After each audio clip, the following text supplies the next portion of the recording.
Long before the country called Tanzania existed, the coast of East Africa was already bound together by one powerful force, Kiswahili.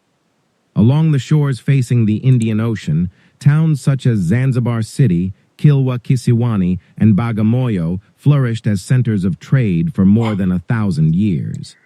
African traders interacted with Arabs, Persians, Indians, and others.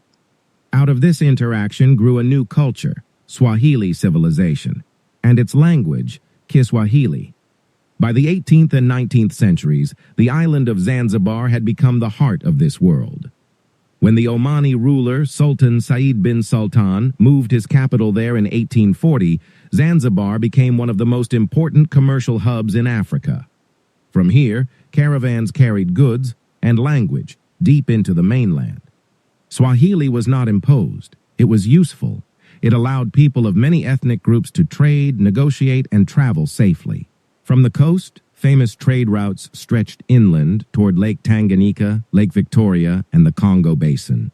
Traders, porters, guides, and guards came from dozens of communities, each with its own language. Kiswahili became their shared voice. Trading towns grew along these routes. Local chiefs used Swahili to communicate with foreigners. Markets adopted it. Intermarriage spread it.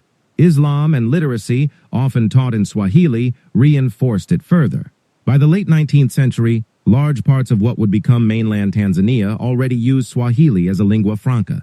When Germany colonized the region as German East Africa in the 1880s, administrators faced a territory with over 100 languages.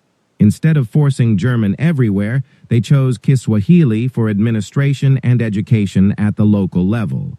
They promoted a standardized form based largely on the Zanzibar dialect, Kiunguja.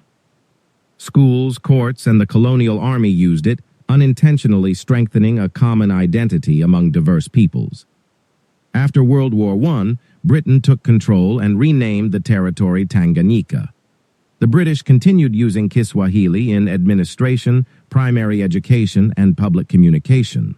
Radio broadcasts, printed materials, and government notices spread it even further into rural areas.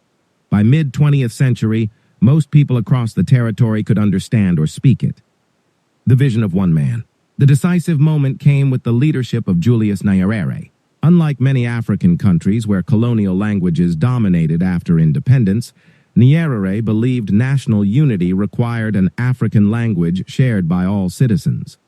He deliberately chose Kiswahili as the foundation of the new nation.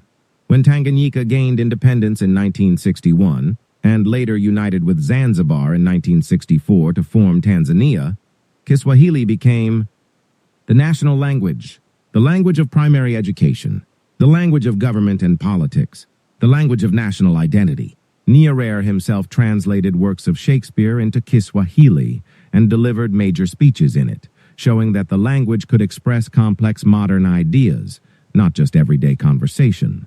During the Ujamaa era, Nyerere's policy of African socialism, nationwide literacy campaigns were conducted in Kiswahili. Villagization programs brought people from different ethnic backgrounds together, making a shared language essential. Schools taught in Kiswahili. Political education used it. National service programs used it. Radio Tanzania broadcast in it. Within one generation, Tanzania achieved something rare in Africa, a country of over 120 ethnic groups functioning with one indigenous national language. Tanzania today.